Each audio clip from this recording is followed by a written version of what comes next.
नमस्कार, मैं हूं मनोज मानस। देवभूमि के दंगल में आपका स्वागत है। और देवभूमि के दंगल में आज हम बात कर रहे हैं आपड़ो बजट पास।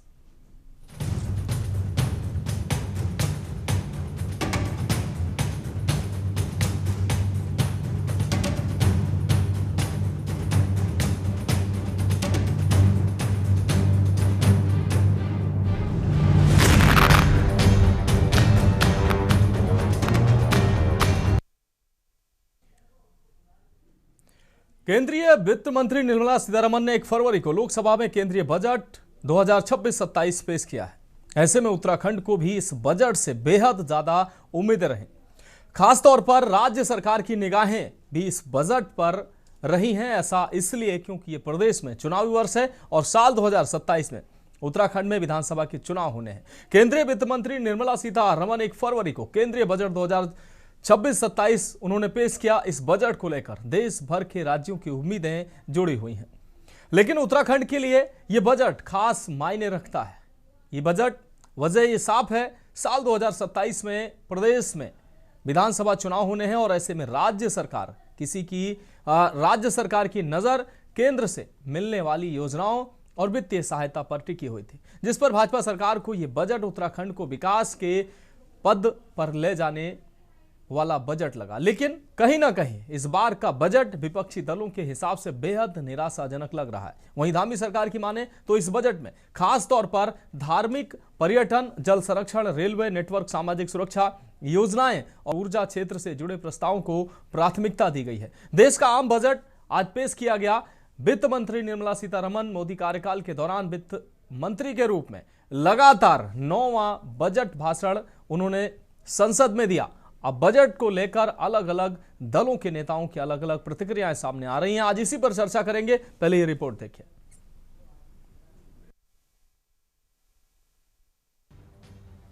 वित्त मंत्री निर्मला सीतारमण ने चालू वित्त वर्ष 2026-27 के लिए पूर्ण बजट पेश किया है। यह उनका लगातार 9वां बजट है। सीतारमण ने लोकसभा में बजट पेश करते हुए कहा कि भारत के लोगों ने नरेंद्र मोदी सरकार में एक बार फिर से विश्वास दिखाया है और उसे तीसरे कार्यकाल के लिए फिर से चुना है। वहीं मुख्यमंत्री पुष्कर सिंह धामी ने बजट की जमकर सराहना की है। वहीं आम जनता का बजट पर क्या कुछ कहना है, पहले वो सुनाते हैं आप। और इस समय जो बजट आया है बहुत ही अच्छा बजट है, इंक्लूसिव बजट है। इसमें गरीब, किसान, मजदूर और विद्यार्थियों के लिए बहुत अच्छा है, देश की प्रगति के लिए है। और मैं समझता हूँ कि ये जो सरकार है सबका साथ सबका विकास का कार्य कर रही है और मेरी दृष्टि में बहुत अच्छा बजट है। भाई बिजली है, पानी है, हर तरह से उत्तराखंड में तो बहुत ही बुरा हाल है। आप अगर देखा जाए तो उत्तराखंड के अंदर तो बिजली के रेट भी आए दिन और बिजली भी कम आ रही है और रेट भी बढ़ते जा रहे हैं। पानी की भी समस्या बहुत ज़्यादा है यहाँ पे, बहुत ज़्यादा ऐसी है कि बहुत बुरा हाल है। सरकार से हमें बड़ी उम्मीद थी कि सरकार कुछ मध्यम वर्ग के परिवार और मध्यम वर्ग के व्यापारी के बारे में सोचेंगे, लेकिन सरकार ने हमें बिल्कुल अनदेखा कर दिया है। सरकार की अनदेखी हमारे लिए जो है बहुत ही ख़राब परिणाम लेके आएगी आने वाले इलेक्शन में, क्योंकि सरकार जब भी सोचती है तो क्या तो गरीब तबके को देखती है या बिल्कुल हाई क्लास को देखती है, मध्यम वर्ग के परिवार को देखती नहीं है। और जिस तरह से जो है बजट का प्रावधान किया गया है, विकसित भारत का जो हमारा सपना है वो साकार होगा, पूरा होगा। और उत्तराखंड के लिए भी कहीं पे भी कोई कसर नहीं छोड़ी है। और मुझे लगता है कि आने वाले समय में इस बजट के तहत काफी अच्छा एक संदेश गया। और यहाँ पर जैसे जो दिव्यांग है उनके लिए एक हॉस्पिटल खोलने की व्यवस्थाएं की गई, प्रत्येक जिले में होना है। देखिए, आज जो बजट केंद्र की वित्त मंत्री ने संसद में रखा है बहुत ही निराशाजनक बजट है। इस बजट से पूरे देश को बड़ी उम्मीदें थी। जिस तरीके से आज रोजगार घट रहे हैं तो लग रहा था कि बजट आएगा तो कुछ रोजगार की उम्मीद बनेगी। ये बजट न दिल्ली सही है न प्रदेश के लिए सही है। उत्तराखंड को भी इस बजट ने जो है निराश करने का काम किया। प्रदेश की जनता लंबे समय से ग्रीन बोनस की मांग कर रही है, पर्यटन क्षेत्र के लिए उत्साहजनक पैकेज की मांग कर रही है, आपदा में बचाव के लिए बजट में कुछ होना चाहिए था। लेकिन ये बजट चौतरफा निराश करने वाला है। ये न व्यापारियों के लिए सही है, न महिलाओं के लिए सही है, न बेरोजगारों के लिए सही है। भाजपा का कहना है कि सरकार ने हर वर्ग को बजट से सौगात दी है। बजट ऐसे समय में पेश किया गया है जब ट्रंप टैरिफ से बनी ट्रेड वार की स्थिति ने ग्लोबल टेंशन को बढ़ाया है। ऐसे में जब भू राजनीतिक अनिश्चितता गहराई हुई है और इन चुनौतियों से निपटने के लिए मोदी सरकार की तरफ से बजट में कई बड़े ऐलान किए जाने की उम्मीद जताई जा रही है। यह आम बजट आने वाले वित्तीय वर्ष में सरकार की आर्थिक स्थितियों की दिशा तय करेगा। वहीं विपक्ष ने मोदी सरकार के इस बजट को घोर निराशाजनक बताया है। कांग्रेस का कहना है कि बजट में सरकार ने आम जनता के लिए कोई राहत नहीं दी है। पहली बात तो यह है कि जो लोअर मिडिल क्लास और मिडिल क्लास है उसके ऊपर कई तरीके के बोझ बढ़ गए हैं। विशेष तौर पर शिक्षा और चिकित्सा जिस प्रकार से महंगी हो गई है, तो जब तक इन वर्गों को आप राहत नहीं दें, विशेष तौर पर इनकम टैक्स में राहत नहीं देंगे, शिक्षा जो एजुकेशन लोन है उसमें ब्याज दर को घटाएंगे नहीं, और चिकित्सा के दायरे को और सुगम बनाएंगे, चिकित्सा उपकरणों आदि आदि पर आप छूटे नहीं देंगे, तो ये चीज़ें जो मिडिल क्लास और लोअर मिडिल क्लास का बर्डन है वो घटेगा नहीं। और दूसरी बात है कि गरीबी बढ़ रही है। कैसा साल से कर रहे हो, गरीबी निरंतर बढ़ रही है और गरीब हो रहा है। हमेशा की तरह इस बार भी ये बजट सबका साथ सबके विकास से जुड़ा हुआ मंत्र है, और क्योंकि ग्लोबली अब हम अपने को पेश कर रहे हैं, हमने दिखाया कि भाई हम विश्व की तीसरी इकोनॉमिक ताकत बनने वाले हैं। हमने दिखाया कि हम अब वर्ल्ड को मैच कर रहे हैं। तो ऐसे हर सेक्टर को, चाहे वो इंफ्रास्ट्रक्चर से जुड़ा सेक्टर हो, चाहे वो मेडिसिन से जुड़ा सेक्टर हो, चाहे वो इंपोर्ट हो, चाहे वो एक्सपोर्ट हो, चाहे वो एमएसएमई हो, इन पर विशेष थ्रस्ट रखा गया है। और मुझे लगता है ये आज की रिक्वायरमेंट भी है। उत्तराखंड की दृष्टि से देखें तो टूरिज़्म एक बहुत महत्वपूर्ण सेक्टर है। यहाँ इसकी हम लोग बहुत उसके एक एडवेंचर स्पोर्ट्स के रूप में देखते हैं। वो वर्ल्ड का क्लास सेंटर यहाँ बने, इसका घोषणा की गई है। तो 3 स्टेट्स में की गई है, उसमें उत्तराखंड एक है। और मुझे लगता है उत्तराखंड तो ऑलमोस्ट बजट अनाउंस हो या ना हो, 12 महीने 365 दिन उसकी घोषणा हमारे साथ रहती है। कुल मिलाकर मोदी सरकार ने आम बजट के जरिए हर वर्ग को साधने की कोशिश की है। हालांकि विपक्ष इस बजट को बेहद ही निराशाजनक बता रहा है, जबकि सत्ता पक्ष इसको ऐतिहासिक बता रहा है। अब देखना होगा कि आगे बजट का क्या कुछ लाभ आम जनता को मिलता है। Uttarakhand desk report.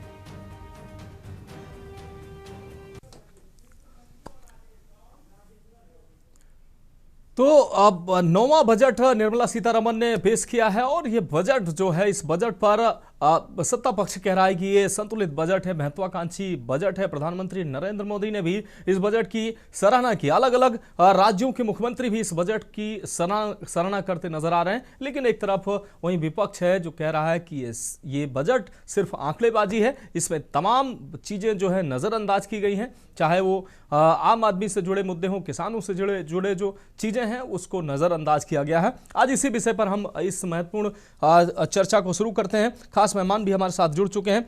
भाजपा से राजेश्वर पनौली जी प्रदेश प्रवक्ता हमारे साथ जुड़ चुके हैं। कांग्रेस से मंजू त्रिपाठी हमारे साथ जुड़ चुके हैं, प्रदेश प्रवक्ता हैं कांग्रेस से। यूकेडी से शांति प्रसाद भट्ट हमारे साथ जुड़ेंगे। अर्थशास्त्री मनोज ध्यानी जी हमारे साथ जुड़ेंगे। राज्य आंदोलनकारी प्रदीप कुकरेती जी हमारे साथ जुड़ेंगे।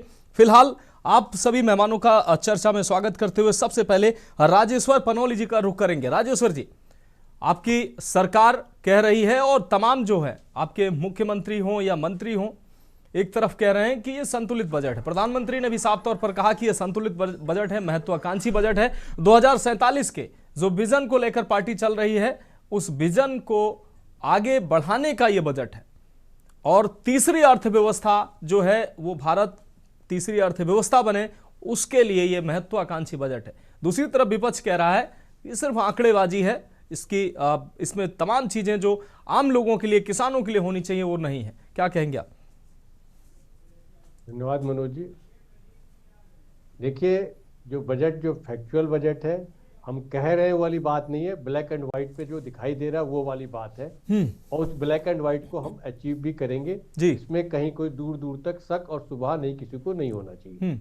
और एक डिटरमाइंड बजट है और एक डिटरमाइनेशन विद कि हमारे पास वर्क प्लान है कि हम अगले 2 साल में क्या करेंगे, अगले 3 साल में क्या करेंगे, अगले 5 साल में क्या करेंगे, उसके हिसाब से हम कोई लोक राजेश्वर जी, उत्तराखंड को इस बजट से क्या मिला, इसको जरूर बता दीजिएगा। देखिए, उत्तराखंड को तो अगर हम डायरेक्टली अगर देखें तो एक ही घोषणा जो अभी तक दिखलाई दी है, बाकी निटी गिटी में जाएंगे तो एग्जैक्टली पता चलेगा, उसमें टाइम लगता है। अभी अगले 10-12 घंटे 14 घंटे लगेंगे कि स्टेट वाइज देखिए क्या एलोकेशन हुई है, क्या क्या एलोकेशन, लेकिन हाइकिंग और उसके ऊपर जो अपने ट्रैकिंग के ऊपर हुई है एक बड़े क्लियर कट हाइकिंग। और उत्तराखंड की बात थी, उत्तराखंड के साथ साथ हिमाचल भी है और जम्मू एंड कश्मीर भी, 3 स्टेटों को एक साथ में लिया गया है और तीनों हिमालयी स्टेट है और तीनों को इनफैक्ट जरूरत है हाइकिंग और उसमें एडवेंचरस टूर में और इन सब चीजों में। अगर आप वैसे भी देखें उत्तराखंड को क्या क्या मिला, आप उसकी बात कर ले, आयुर्वेद की बात कर ले जिसके लिए कहा जाता है कि आयुष हब बनाएंगे, इसकी बात कर ले। उत्तराखंड तो नेचुरल हब है, उत्तराखंड नेचुरल आयुर्वेदिक के लिए हब है। चाहे वो रामदेव जी के मिशन की बात कर ले, उनका भी उत्तराखंडी हब है।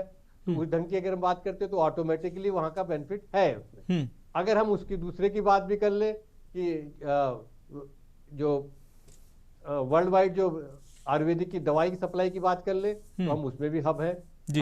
हमारे यहाँ से सप्लाई अधिकतर मैक्सिमम जाती है तो हमें उसका भी बेनिफिट मिलना है। और हम अगर कोई और डेवलपमेंट की बात कर ले, इंफ्रास्ट्रक्चर की बात कर ले, रेल रोड इंफ्रास्ट्रक्चर की बात कर ले, तो उसमें भी ऑटोमेटिकली हब बनते हैं और उन सब चीजों का हमें डायरेक्टली इनडायरेक्टली फायदा होने वाला है। हम बड़ी लंबी चौड़ी स्टेट नहीं है, अगर आप वैसे माने तो हम 13 डिस्ट्रिक्ट के लगभग 1.25 करोड़ आदमी आबादी वाला स्टेट है।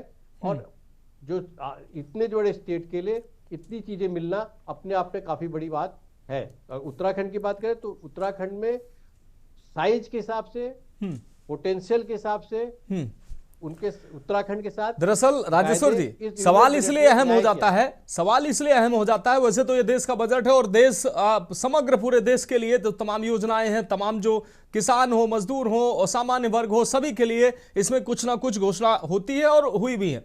लेकिन उत्तराखंड की अगर बात करें, उत्तराखंड पहाड़ी प्रदेश है, हिमालयी प्रदेश, जैसा कि आपने बताया, उत्तराखंड पहाड़ी प्रदेश होने के साथ साथ पहाड़ जैसी समस्याएं भी हैं। तमाम लगातार जिस तरीके से प्राकृतिक आपदाओं को ये प्रदेश झेल रहा है, प्रदेशवासी और आपके अपने जो लोग हैं, सत्तासीन जो लोग हैं, उनको भी उम्मीद थी कि इस बजट से उत्तराखंड को काफी कुछ उम्मीदें थी और मिलेगा, इसलिए सवाल अहम हो जाता है। मनोज जी बिल्कुल हमसे उम्मीद रखते हैं, कोई हम भी चाहते हैं कि हम जनता की उम्मीदों पे खरे उतरे। जो भाजपा की सरकार हर जगह चाहती है कि जनता की उम्मीदों पे खरे उतरे।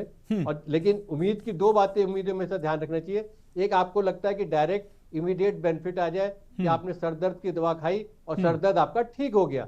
एक होता है कि लॉन्ग टर्म आयुर्वेद दवा खाएं जिससे आपका सरदर्द हमेशा के लिए खत्म हो जाए। तो हम हमेशा के लिए सरदर्द खत्म करने वाली दवा है जो धीरे धीरे आएगी और इम्पैक्ट आएगा।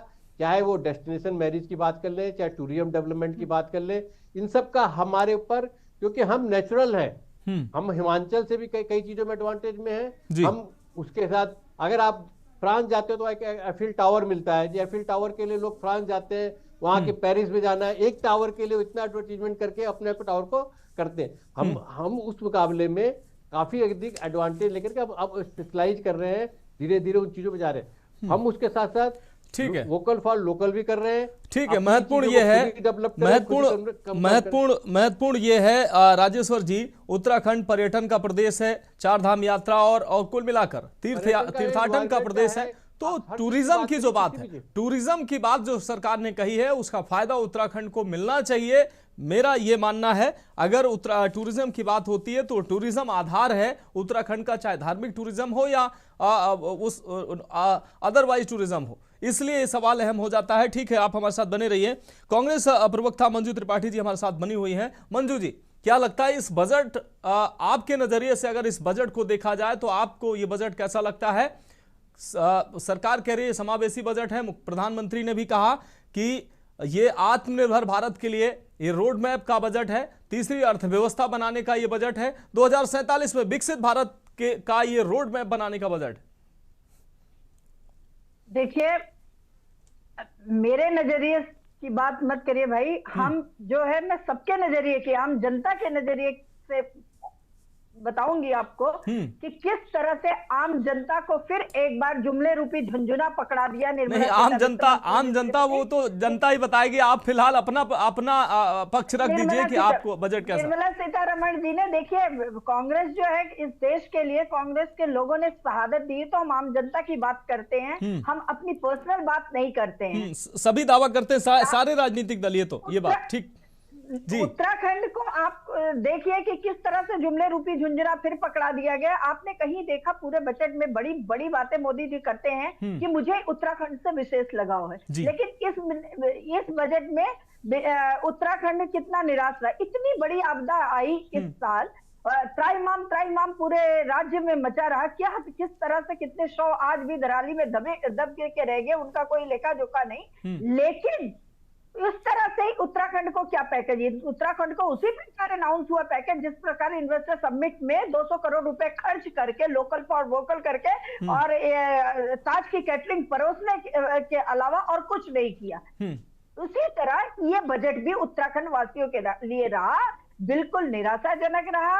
और जहां तक की बात है, आपने देखा कि इतना बोलते हैं ना कि हम लॉन्ग टर्म का, अरे भाई लॉन्ग टर्म का आपने सेना के लिए आपने क्या, सैनिकों के लिए क्या किया? कोई भी करता तो उन्हीं सुरक्षा कर्मियों के दम पे आप चैन की नींद सो रहे हैं। 15% बजट बढ़ाया है, 15%।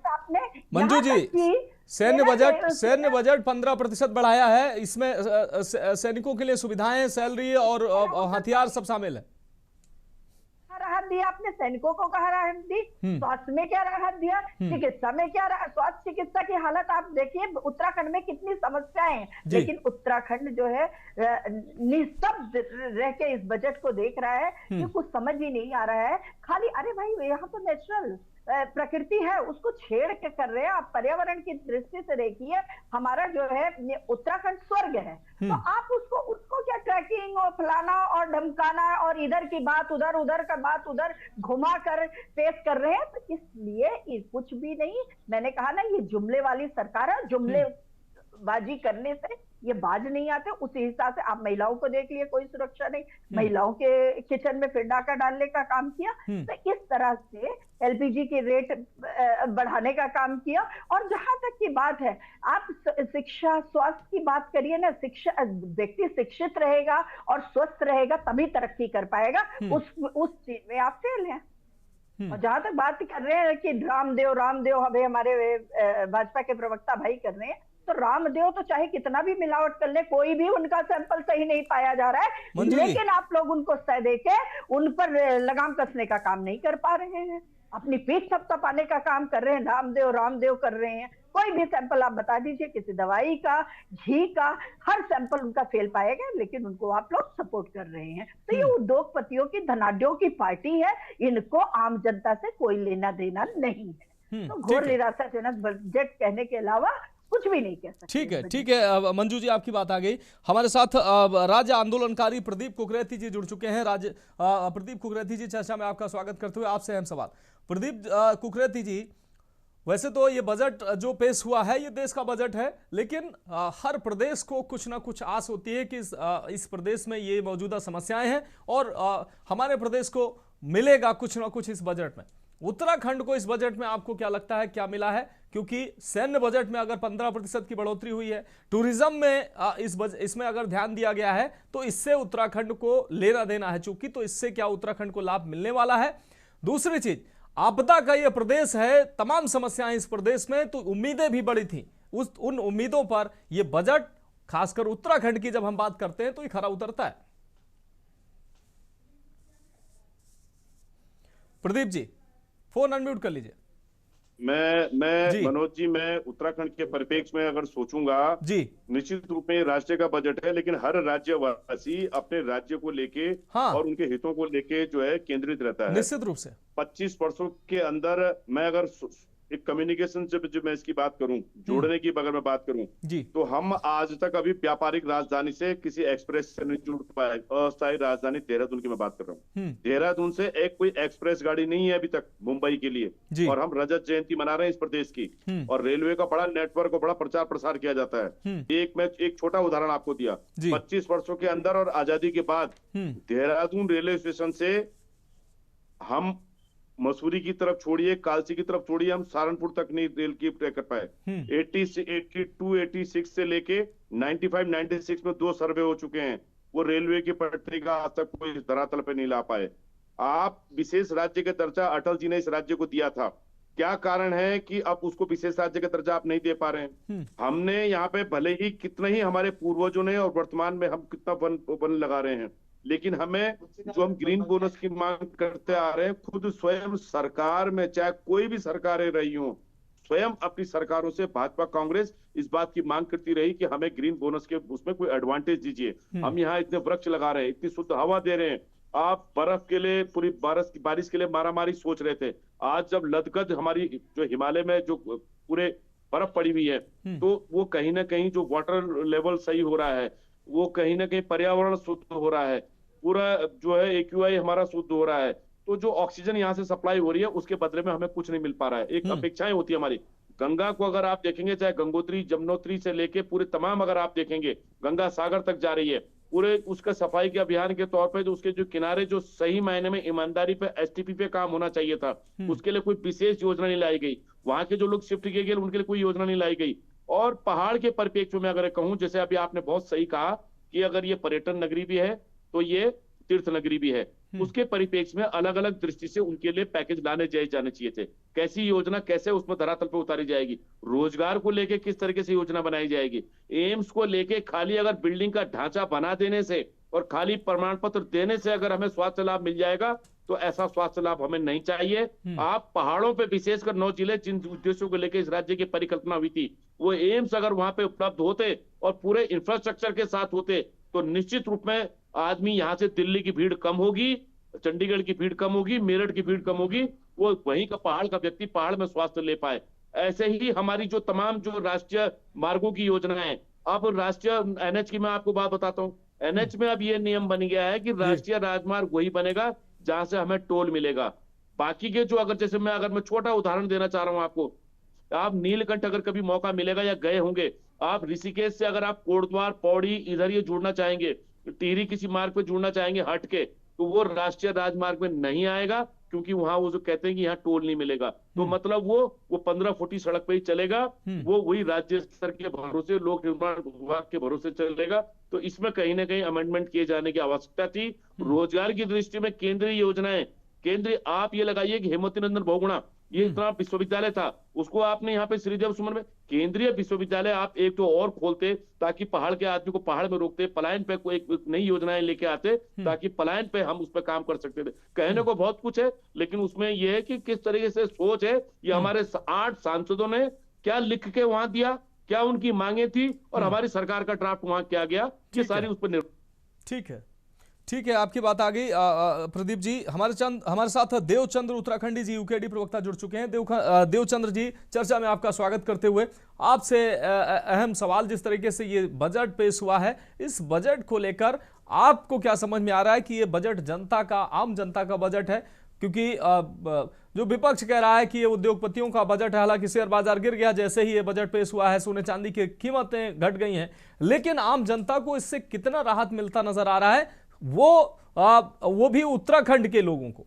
पर्यटन नगरी है, धार्मिक नगरी है और तमाम समस्याओं से घिरी है, और उतनी ही बड़ी अपेक्षाएं भी इस बजट से थी। क्या अपेक्षाएं इस बजट में पूरी होती नजर आ रही?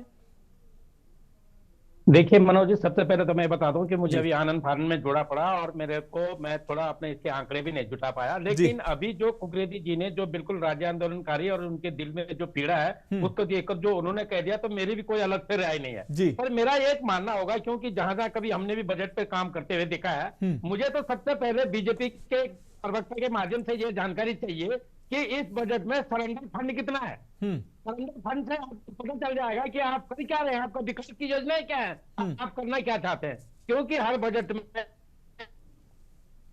जब सरेंडर का पता लग जाता है समझ में आता है क्या क्या। आप सरेंडर करने के बाद अभी आपका अगर अभी बताएं कि पिछले साल हमारा इस बार हमने 53 कर दिया, भाई सरेंडर भी तो किया, इसके बाद तुमने बताया तो तुम्हारा विकासात्मक बजट नहीं है। बजट में सबसे पहले ये होना था कि जो जो ये काम रुके हुए थे, इन कामों पर काम नहीं हुआ, इस पे हमने कितना धन लगा, उसके बाद आने वाले नए काम के जो सृजन है उस पर हम क्या काम करेंगे, और उसके बाद हमारे उपार्जन इनका जो आने वाला आय कितना होगा, हम मुख्य बजट से ये काम करेंगे। लेकिन हम उत्तराखंड के लोग हैं, ये देश का बजट है, तो उत्तराखंड के तो हम सब देखेंगे कि हमारे लिए आपने जो बात कुकरेती जी ने रखी वही हम बार बरसों से कर रहे हैं कि हमें green bonus green bonus green bonus सब दोगे। दूसरी बात, इससे पहले जब राज्य नहीं बना था, उत्तराखंड के जो पहाड़ों के नाम पर जो आप लाते थे वो आपने मैदानी भागों में कर दिया। अब जब हमारा पहाड़ी राज्य अलग बन गया तब आप सौतेला BRS में हो जाता है। तो बजट के रूप में हमारा रोजगार सृजन कैसे होगा, हमारे यहाँ स्वास्थ्य की सुविधाएं कैसे होंगी, हमारे यहाँ शिक्षा की व्यवस्थाएं कैसे होंगी, इनके लिए बजट पे हमारा क्या प्रावधान है। हमारा फोकस अभी के बजट में भी और जब प्रदेश का बजट बनेगा उस पर भी यही रहेगा कि आप ऐसा क्यों नहीं कर रहे हैं। अभी तो क्या है, सिर्फ बजट में समझता हूं कि जहां हमारे उत्तराखंड के जनता 25-25 10-10 हजार रुपए की बीटेक आदमी नौकरी ढूंढे, वहां माननीयों का जो तनख्वाह है वो एकदम 90,000 महीना बढ़ा दिया जाता है। तो मैं तो समझता हूं कि भैया ये बजट भी ऐसा ही कुछ है जिससे आम जनता का न, बल्कि ये जो उसमें बैठे हैं सदनों में बैठे हैं, सांसद में बैठे हैं, अपने हितैषी के लिए बजट कर रहे हैं। ये आंकड़ों में है, कागजों में है, एक किताब बना करके, और बाकी ऐसा कोई विकास नहीं है। कुल मिलाकर मनोज जी, हम पिछले 25 सालों से ठगे हैं और उससे पहले भी ये देख रहे हैं कि आज तक कोई ऐसा हमारे यहाँ ये नहीं हो पाया जिससे कि शिक्षा ऊपर की तरफ जाती, स्कूलें बंद हो रही है, उसके बाद रोजगार बच्चों का बिल्कुल नहीं है। और यहाँ पर एक दिन जो सुविधाओं के नाम पर वो लेकर आए कि जो बाहर के लोग यहाँ के पहाड़ों में जो आनंद करें और यहाँ की संस्कृति को बर्बाद करें, बिल्कुल बर्बाद करें। बजट के लिए हम इससे ज्यादा अपेक्षा तब करेंगे जब हमारा प्रदेश का बजट आएगा, और उसमें मैं यही चाहूंगा कि बीजेपी या जो भी सत्तारूढ़ सरकार जब बजट बनाती है तो कम से कम जनता के और जो जिन लोगों की जो धारणा इस उत्तराखंड के लिए है उसके हिसाब से काम करे। मनोज जी बिल्कुल बिल्कुल। देवचंद जी आप जुड़े रहे हमारे साथ, बाकी खास मेहमान भी हमारे साथ लगातार जुड़े हुए। एक बहुत छोटे से ब्रेक का वक्त है, ब्रेक के बाद ये खास चर्चा जारी रहेगी।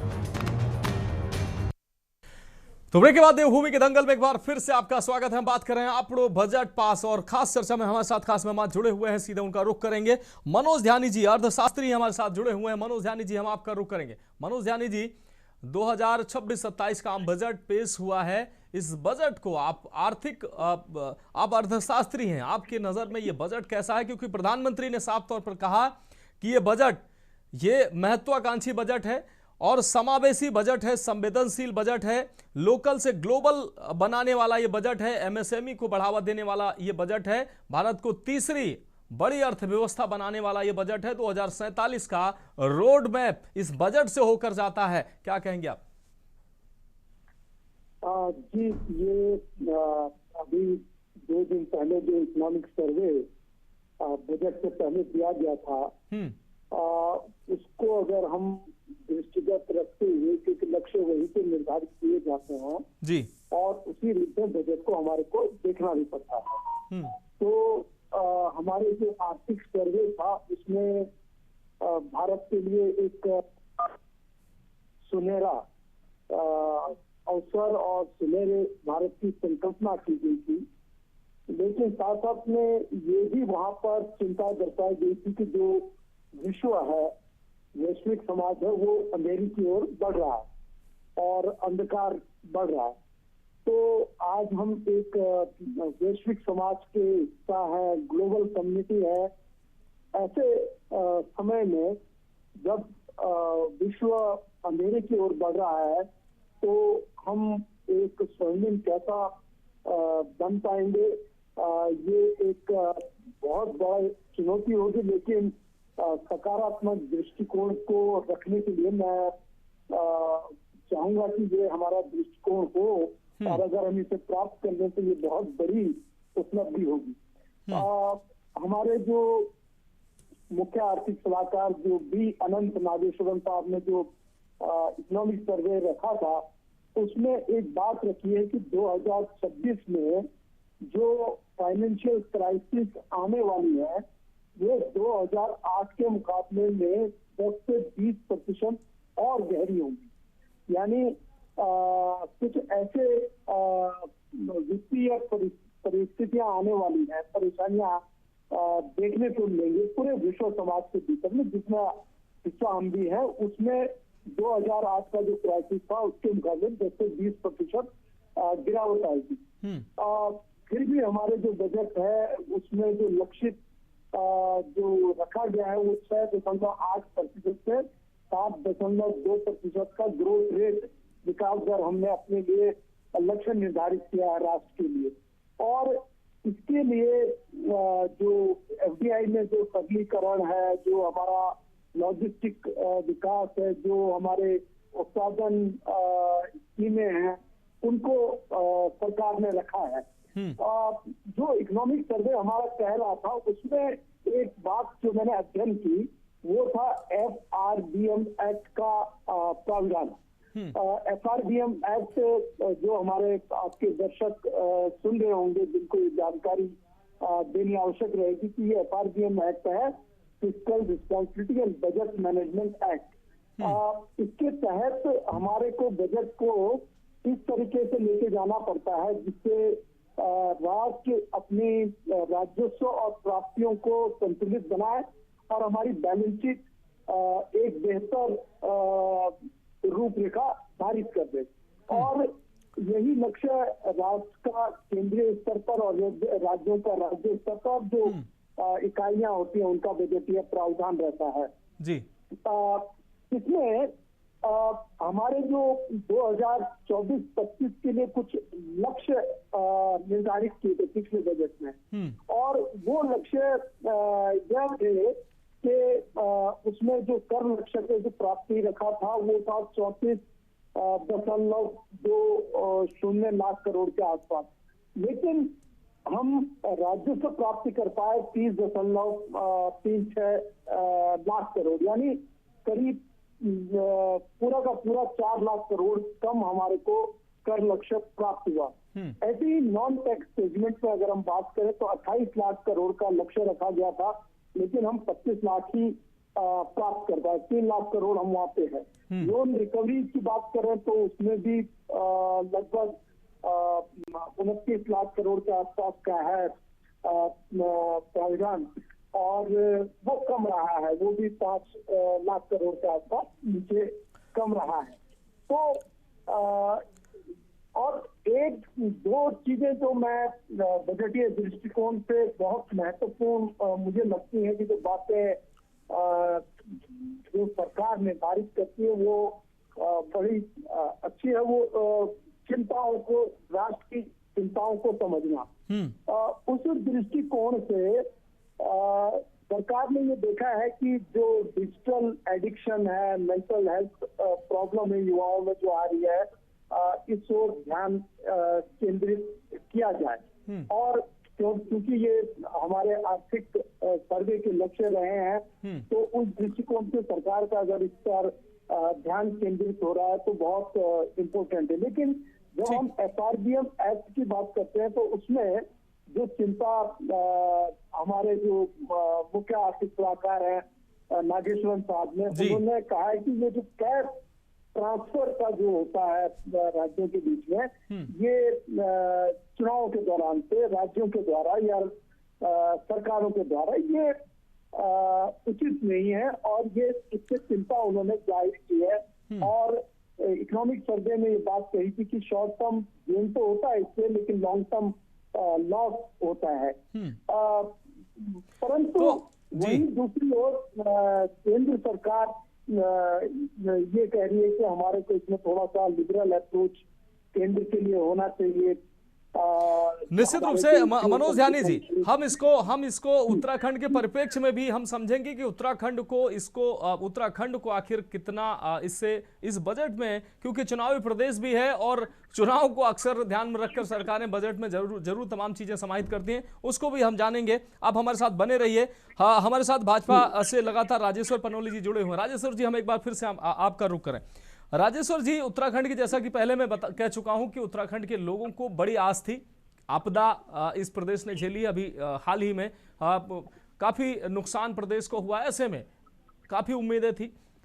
अगले साल चुनाव होने हैं इस प्रदेश में, इसलिए भी उम्मीदें थी कि कम से कम प्रदेश को काफी कुछ मिल सकता है। टूरिज्म की बात जहां आती है, नॉर्थ ईस्ट में टूरिज्म की बात कही गई है, तो उस टूरिज्म का उत्तराखंड को कितना लाभ मिलेगा? मठ मंदिरों का जो कायाकल्प करने की बात इस बजट में की गई है, उसका उत्तराखंड के लोगों को या उत्तराखंड में मठ मंदिरों को कितना लाभ मिलेगा, यह बहुत महत्वपूर्ण हो जाता है। राजेश्वर जी, फोन अनम्यूट करिए। कर दिया अनम्यूट। आवाज नहीं आ रही? जी जी, आ रही है, बिल्कुल।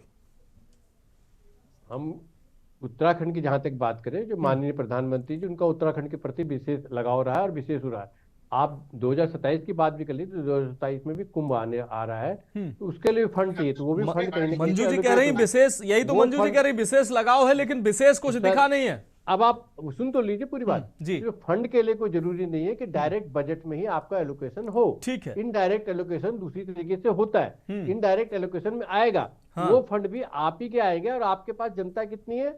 लगभग 1.25 करोड़ है। 1.25 करोड़ के लिए जो सफिशिएंट फंडिंग होनी है वो आएगी। अब रह गई आपके पास जो पुराने मंदिरों का जीर्णोद्धार होना है, उनको टूरिस्ट डेवलपमेंट हब में बनाना है, वो सारी चीजें ऑलरेडी पाइपलाइन में चल रही है और ऑलरेडी उन पे काम चल रहा है। उन चीजों पर भी आप बात करें, जहां तक ट्रेन हब बनाने की बात है उस पर भी बात चल रही है। और शायद हमारे भाई कोई उस पर बात कह रहे थे कि जी डायरेक्ट कोई रेलवे लाइन, सॉरी ट्रेन नहीं है दिल्ली देहरादून से मुंबई की। अब आपको देहरादून से मुंबई की ट्रेन नहीं हो सकती है, इसमें हमें भी कोई शक नहीं, उनकी बात भी ठीक है कि नहीं है। एक्सप्रेस ट्रेन चाहिए, लेकिन आप किलोमीटर के हिसाब से देखें। नहीं, आयुर्वेद, अभी आप आयुर्वेद के हब की बात कर रहे थे। अब इस बजट में 3 नए अखिल भारतीय आयुर्वेद संस्थान बनाने की बात कही गई है। अब उत्तराखंड को कुछ मिल पाता है इसमें, ये बहुत महत्वपूर्ण है। देखिए डायरेक्ट को जरूरी नहीं है कि हर चीज डायरेक्ट मिले। डायरेक्ट आपको हब या आयुर्वेद इंस्टीट्यूट मिल जाए, क्योंकि आपका प्रदेश तो छोटा है, आपको साइज भी देखनी पड़ेगी। और आपको दूसरे के साथ जब आप यूनियन बजट बनाते हैं तो आप किसी साथ बहुत ज्यादा पार्शियलिटी नहीं कर सकते। सारी चीजें आयुर्वेद बजट में बना दिए, आपको उसका इम्पैक्ट आता है कि नहीं, फायदा है कि नहीं, 100% फायदा आएगा। क्योंकि अभी शायद मुझे लगता है ध्यानी जी कुकरेती जी में से कोई बोल रहा था, बड़े हमें बोला था भाई हमारे यहाँ सबसे ज्यादा जड़ी बूटी होती है सब चीज, तो अल्टीमेटली जड़ी बूटी कहाँ जाएगी और अल्टीमेटली उनके जड़ी बूटियों का रिकॉग्निशन कैसे होगा? जब हब कोई बनता है, जब उस पर टेस्टिंग सिस्टम आती है, जो उसका इंटरनेशनली उसको माना जाता है कि भाई ये प्रॉपरली टेस्टेड चीजें हैं, इनका यूज किया सकता है, तो आपका उसकी एक जो ट्रेड बूस्टिंग होती है, जो उन चीजों की ब्रांड बूस्टिंग होती है, वो ब्रांड बूस्टिंग होगी। तो आपका जो अभी आज की डेट में मान लीजिए आपका कोई चीज 100 की 100 रुपए में बिक पा रही है, तो 100 की 150 रुपए में बिकती है, 200 रुपए में बिकती है, तो प्रॉफिट मार्जिन आपको बनता है। तो तभी बनता है जब उन सब चीजों की ब्रांड बूस्टिंग होने लग जाए कि ये माल उत्तराखंड से आया है, उसकी कहीं ना कहीं से ब्रांडिंग, हमारे उत्तराखंड की भी अलग से ब्रांडिंग हो ही रही है, इसमें भी कोई शक नहीं है। और जहां तक बार बार एक बात आ रही है कि ग्रीन बोनस, आप नाम उसका कोई भी बोनस दे लीजिए, हम जो कार्बन क्रेडिट की बात करें उसमें ऑटोमेटिकली आप कवर होंगे। आप जो अभी यू के साथ भी बातचीत चल रही है उसमें भी ऑटोमेटिकली आप कवर होंगे। तो उसका नाम ही कल्चर, आप बार बार एक बोलते हैं कि ग्रीन बोनस, क्योंकि आप ये मानते हैं कि शायद ये ग्रीन बोनस एक अलग से कोई चीज है जो हमें मिल जाए तो हमें उससे आप ऑटोमेटिकली उसमें कवर होने जा रहे हैं कि कार्बन क्रेडिट का इम्पैक्ट आपके ऊपर भी आएगा कि आप कितना कम कार्बन डालते हो, तो उसका आपको कितना क्रेडिट मिले, उसका आपको प्रॉफिट मार्जिन आएगा। जी ठीक है। मनोज ध्यानी जी का एक बार फिर से रुख करते हैं, उसके बाद मंजू जी का रुख करेंगे। मनोज ध्यानी जी, इंफ्रास्ट्रक्चर पर सरकार ने बड़ा ध्यान दिया है, शायद इसीलिए सरकार कह रही है कि 2047 के विजन का ये बजट है और तीसरी अर्थव्यवस्था बनाने का ये बजट है, क्योंकि 20 नए राष्ट्रीय राजमार्ग बनाने की बात कही गई, 4 राज्यों में खनिज कॉरिडोर बनाने की बात कही गई, 7 हाई स्पीड रेल कॉरिडोर बनाने की बात कही गई, 20 नए जल मार्ग बनाने की बात कही गई है। इसके साथ ही 5 लाख से ज्यादा आबादी वाले 2 टियर और 3 टियर शहरों के विकास के लिए 12.2 लाख करोड़ रुपए खर्च करने की बात कही जा रही है। यानी कि शहरों को स्मार्ट बनाने की प्रक्रिया होगी और जो ये इंफ्रास्ट्रक्चर जो विकसित किया जाएगा, इसके माध्यम से 2047 के जो विकसित भारत है, इसकी राह आसान बनाने के लिए या उसी ट्रैक पर जाने के लिए ये बजट है, जैसा कि सरकार कह रही। ध्यानी जी, मनोज ध्यानी जी, जी इंफ्रास्ट्रक्चर पे मेरी आवाज आ रही है? बिल्कुल बिल्कुल सर जी। सरकार ने इंफ्रास्ट्रक्चर पे बहुत शानदार काम किया है, लेकिन मतलब हमारी चिंता क्या रहती है, अर्थ शास्त्रीय दृष्टिकोण से बजट आवंटन एक है और बजट का पूरा लगना एक विषय है। देखिए, हमने बहुत सारे पुलों को देखा कि वो बहते हुए देखा। चिंता यहाँ पे होती है कि कहीं बजट का एक हिस्सा कहीं किसी की जेब में या भ्रष्टाचार की जेब में तो नहीं चला जा रहा। अगर बजट पूरा लगे तो मुझे लगता है कि ओवरऑल कंटेक्स्ट में देखा जाए तो बहुत पैसा है और दृष्टि भी सही है। बिल्कुल इसका विकास को लाभ मिलना चाहिए। और चूंकि हम लोग जब उत्तराखंड की बात करते हैं तो बहुत सारे हमारे साथियों ने ग्रीन बोनस की बात की है।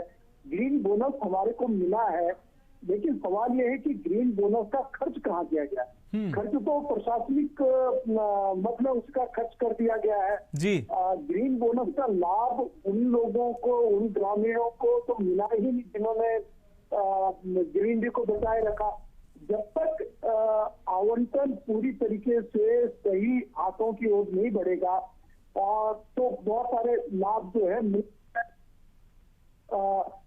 मेरे को ये लगता है कि हमारे सरकार उत्तराखंड को विधि स्पेशल पैकेज है। हम अपना पैसा एक लंबे पीरियड पर अगर वो खर्च नहीं होता तो उसको किया जा सकता है, जो ग्रांट हमारे को केंद्र से मिलती है। तो सरकार अगर सूझबूझ के काम में अपने वित्तीय संतुलन को यहाँ पर राज्य के भीतर बनाए और यहाँ के बजट को अगर सही अनुशासित तरीके से बनाने की कोशिश करके संतुलित तरीके से ले जाने की कोशिश करे तो उत्तराखंड के पास इतना पैसा है कि उत्तराखंड में अपार समृद्धि लाई जा सकती है। मेरा ये अपना मत है। और क्योंकि हम राज्य से अलग नहीं है, इसलिए हमारे दृष्टिकोण ये होना चाहिए क्योंकि सरकार जो पैसा देती है वो आंगनवाड़ी हो, चाहे डेयरी विकास हो, चाहे इंफ्रास्ट्रक्चर हो, उसका पूरा एक स्लैब बनता है जी। हमारी कितनी परियोजनाएं हम सरकार को दे पाते हैं कि हम किस प्रकार की योजना को निर्मित करेंगे जिससे यहाँ के नागरिकों को रोजगार भी मिले और उनकी जेब में आवश्यक आर्थिक पूंजी प्राप्त हो सके और आर्थिक समृद्धि आ सके। वो योजनाएं राज्य सरकार की ओर से अगर नहीं जाएंगी तो केंद्र की ओर से भी अपने आप नहीं आएंगी। तो यहाँ पर हमारे को एक बहुत एक शुद्ध जो अर्थ ज्ञान के जो विशेषज्ञ हैं उनको लेकर बैठना चाहिए। राज्य सरकार राजनीति में बहुत ज्यादा उलझी रहती है, इस कारण आर्थिक दृष्टिकोण बहुत पिछड़ जाते हैं और यही कारण है कि यहाँ पे नीतियां जो है कुछ हमारे राज्य के भीतर वो असंतोषकारी लोगों के बीच में पैदा हो जाएगी। अभी मैं एक बात के साथ अपनी बात को खत्म करूंगा। हमारे बीच में भारत और यूरोपियन यूनियन के बीच में एक बहुत बड़ा करार स्थापित हुआ है और बहुत बड़े दरवाजे गुणवत्ता आधारित उत्पादन के लिए खुलने वाले हैं। अब चूंकि उत्तराखंड में कृषि है, बागवानी है, हमारे यहाँ जो औषधियां का प्रचलन है, उनको हम कितना बेहतर तरीके से पेटेंट करा सकते हैं, अपने प्रोडक्ट्स को रिसर्च बेस कितना आगे ले जा सकते हैं so that we can export to पूरा मार्केट जो अगर यूरोप के लिए हमारा खुला तो उनका बाजार भी हमारे लिए बहुत आसानी से उपलब्ध हो रहा है। बिल्कुल। तो क्या सरकार इस ओर दृष्टिकोण डाल भी रही है, ये बहुत आवश्यक है। तो बजट से सिर्फ पैसा आवंटन से काम नहीं चलेगा, दृष्टि विजन यहाँ राज्य स्तर पे होनी चाहिए कि हम केंद्र के बजट का कैसे लाभ प्राप्त कर सकते हैं, किन योजनाओं को। अगर इस बार हम वो नहीं दे पाए तो कम से कम 2027-28 में, क्योंकि केंद्र के बजट का लक्ष्य काफी आगे है, लगभग 20 साल आगे सोच रहा है। निश्चित रूप से 20 साल आगे सोच रहा है, तो राज्य का भी लक्ष्य हो जाना चाहिए कि इस 20 साल के आगे की दौड़ में हम सम्मिलित हो जाएं और अपनी योजनाओं को। हाँ, निश्चित रूप से केंद्र का बजट है दूरगामी होता है और तमाम भविष्य की योजनाओं को लेकर चलना पड़ता है। और निश्चित रूप से आप जुड़े रहिए हमारे साथ मंजू जी लगातार जुड़े हुए हैं। मंजू जी, हम आपका, ध्यानी जी आप जुड़े रहिए हमारे साथ। मंजू जी, हम आपका रुख कर रहे हैं। मंजू जी, इंफ्रास्ट्रक्चर पर इतना इस बजट में उसको शामिल किया गया है। 3 आयुर्वेदिक एम्स बनाने की बात कही गई है, मेडिकल हब बनाने की बात कही जा रही है। उत्तराखंड दवा उत्पादन में भी अपना अग्रणी स्थान रखता है। यूरोपियन यूनियन के साथ अभी डील हुई है, जैसा कि ध्यानी जी भी कह रहे थे, और प्रधानमंत्री ने भी कहा कि मदर ऑफ डील जिसको कहा जा रहा है। तो उत्तराखंड के जो तमाम प्रोडक्ट हैं, उत्तराखंड में दवाएं बनती हैं, तो उनके लिए नया बाजार खुल रहा है, उसमें उत्तराखंड को तरजीह मिलेगी। दूसरी चीज, टूरिज्म के विकास में उन्होंने, प्रधानमंत्री ने कहा कि इसके लिए भी बड़े बजट का ऐलान किया है, बड़े बजट की बात कही है। तो अगर नॉर्थ ईस्ट का होगा तो उत्तराखंड का भी होगा। ये हालांकि अभी श्योर नहीं कि कितना होगा ये, लेकिन करने की बात कही गई है। तो कुल मिलाकर उत्तराखंड के लिए भी, देश के साथ साथ उत्तराखंड के लिए भी सरकार ने तमाम चीजें सोची हैं। अब आयुर्वेदिक एम्स बनेगा तो निश्चित रूप से उत्तराखंड को नजरअंदाज नहीं किया जा सकता, लेकिन फिर भी विपक्ष कह रहा है कि आंकड़ों की खेल किया जा रहा है, बजट में कुछ है नहीं। मनोज जी, उत्तराखंड वासियों को इस बजट में बहुत बड़ी उम्मीद थी कि इतनी बड़ी आपदा आई इस राज्य में, और ऐसा मुख्यमंत्री प्रत्यक्ष तौर पर कुछ मिलने की उम्मीद थी, लेकिन वो नहीं मिली नहीं। हाँ। बहुत बड़ी उम्मीद आज लगाए बैठे थे लोग प्रधानमंत्री जी से, जो बार बार आके कह रहे, जब कांग्रेस की गवर्नमेंट थी, विकास पुरुष एनडी तिवारी जी सारा विकास के सिडकुल की स्थापना की, सब कुछ हुआ, और जो जितना विकास हुआ एनडी तिवारी जी के माननीय पूर्व मुख्यमंत्री, जो मैसूर के मुख्यमंत्री एनडी तिवारी जी के समय इतना विकास हुआ। लेकिन तरह से प्रधानमंत्री जी कांग्रेस की गवर्नमेंट के होते हुए चिल्ला कर करते थे कि मैं डबल इंजन की सरकार, सिंगल इंजन की सरकार से काम नहीं हो पा रहा है, डबल इंजन की जब सरकार होगी तो मैं काम करूंगा और क्या हम करेंगे। अरे भाई, अब तो ट्रिपल इंजन की सरकार है, बहुत उम्मीद लगाए। आपने कहा आयुर्वेद क्या बोलते हैं कि विकास होगा पहाड़ों में, जो है इस तरह से अगर हॉस्पिटल खुलेंगे ये होगा। खुला तो है ऋषिकेश में एम्स, आपने यहाँ के लोगों को रोजगार ही नहीं दिया, राजस्थान के लोगों को रोजगार दिया।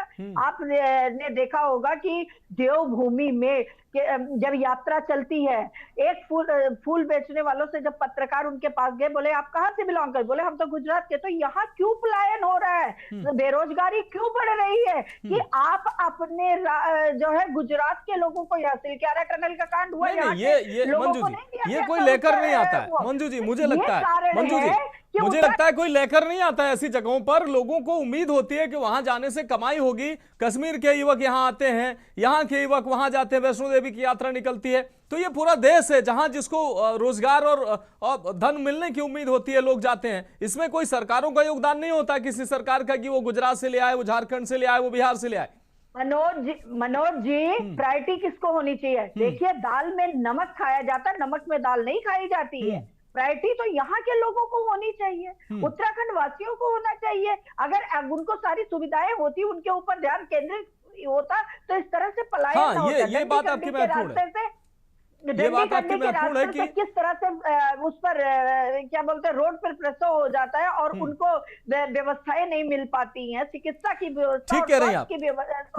प्रदीप जी का रुख करेंगे। मंजू जी, आपकी बात आ गई। प्रदीप जी, मंजू जी ने महत्वपूर्ण बात कही है कि पलायन अभी भी हो रहा है, युवाओं का पलायन न हो, तमाम रोजगार की जो व्यवस्थाएं हो, स्वास्थ्य से और तमाम संबंधी, ये अगर उत्तराखंड को इसकी उम्मीद रहती है कि बजट में केंद्र से भी मिलेगी, राज्य के बजट में भी ये सारी चीजें होंगी, लेकिन जब बजट में प्रत्यक्ष रूप से तो कुछ मिलता नहीं दिख रहा है। लेकिन अभी अप्रत्यक्ष रूप से जैसे कि एम्स मिलने की बात कही जा रही है, एम्स बनेगा उत्तराखंड, उसमें होगा टूरिज्म होगा, मठ मंदिरों का विकास होगा, तो कहीं ना कहीं इसमें उत्तराखंड को कुछ मिलता दिख रहा है आपको या नहीं दिख रहा है?